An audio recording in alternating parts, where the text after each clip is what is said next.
안녕하세요. 사회 소외계층에 대한 편견을 깨고 나아가 차별과 편견이 없는 그런 세상을 만들고픈 버터플라이 임팩트입니다. 여러분들은 북한 이탈 주민에 대해서 얼마나 알고 계신가요? 오늘은 북한 이탈 주민에 대해 알아보겠습니다.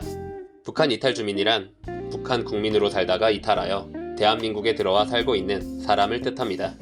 과거 냉전 시기엔 귀순용사란 단어로 쓰이다가 1990년 탈북했다에서 탈북자란 표현이 일반화되었지요. 참여정부 시기에 새터민이란 표현을 법제화했지만 당사자들이 새터민이란 표현에 혼란과 거부감을 느껴 정부 차원에서 북한 이탈 주민이란 표현을 권장하고 있습니다.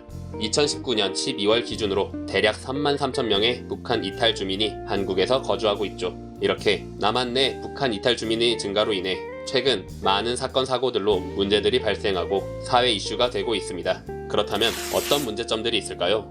첫째, 차가운 주의 시선입니다. 현재 북한 이탈 주민에 대한 우리의 시선은 사실 곱지 못합니다. 여러 매체나 사건들 때문인데요. 천안함 피격 사건, 연평도 포격 사건 등 북한이 우리에게 저지른 수많은 사건들로 북한의 인식은 이미 안 좋은 상태였습니다. 그러다 보니 북에서 온 사람들을 우리는 좋지 못한 시선으로 봐왔습니다.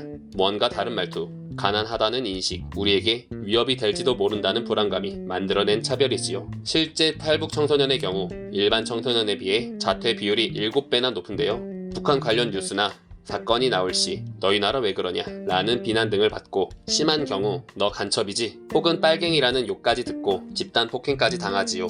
애들한테 죄가 있는 것도 아닌데 뭔가 트집이라도 잡히면 집단 괴롭힘의 대상이 됩니다. 이는 안 그래도 힘든 시기에 큰 상처와 안 좋은 인식을 자리잡게 만드는 계기가 되곤 하죠. 그들도 북한이 살기 힘들어 고난과 역경을 이기고 겨우겨우 넘어온 건데 말이죠. 둘째, 어려운 경제 환경입니다. 주위의 안 좋은 시선들과 새로운 환경에 적응하기 힘든 북한 이탈 주민들은 정부의 기초수급을 받는 경우도 많은데요. 가난과 지병으로 인해 힘겹게 살다가 결국 극단적인 선택을 하는 경우도 발생했습니다. 40대 여성이 사망한 지 한참 지난 뒤에 발견되기도 했었죠. 겨우겨우 직장을 구해 돈을 벌더라도 북한에 있는 가족들이 잘 사는 곳에 있다며 돈을 보내달라고 재촉도 합니다. 또한 탈북을 해올 때 탈북 브로커 비용으로 1인당 몇천만 원의 큰 비용을 감당해야 됩니다. 즉 탈북을 하자마자 큰 빚을 지고 생활하게 되는 것이죠. 구하기 어려운 직장, 부족한 정부 지원, 탈북을 할 때 생긴 큰 빚들은 그들의 삶을 점점 올가매고 있습니다. 그렇다면 이를 개선하기 위해선 어떤 노력이 필요할까요? 우선 따뜻한 관심이 필요합니다. 위에 언급한 문제들은 사실 우리들의 무관심과 좋지 못하게 보는 시선이 가장 큰 원인입니다. 그들을 우리와 다르지 않은 시선으로 보고 좀 더 다가가 그들이 이 환경에 적응할 수 있도록 해줘야 합니다. 둘째, 정부 지원의 변화입니다.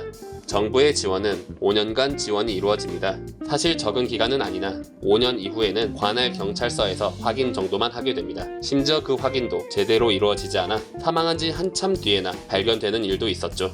그들을 좀 더 정착할 수 있도록 지원을 변경하고 우리의 차별과 편견을 없애 그들이 행복한 삶을 살 수 있는 그런 세상을 만들어갔으면 좋겠습니다. 여러분들의 구독과 좋아요는 저에게 큰 힘이 된답니다. 작은 편견들이 사라진다면 점차 편견 없는 행복한 세상이 되리라 믿고 있는 버터플라이 임팩트였습니다. 감사합니다.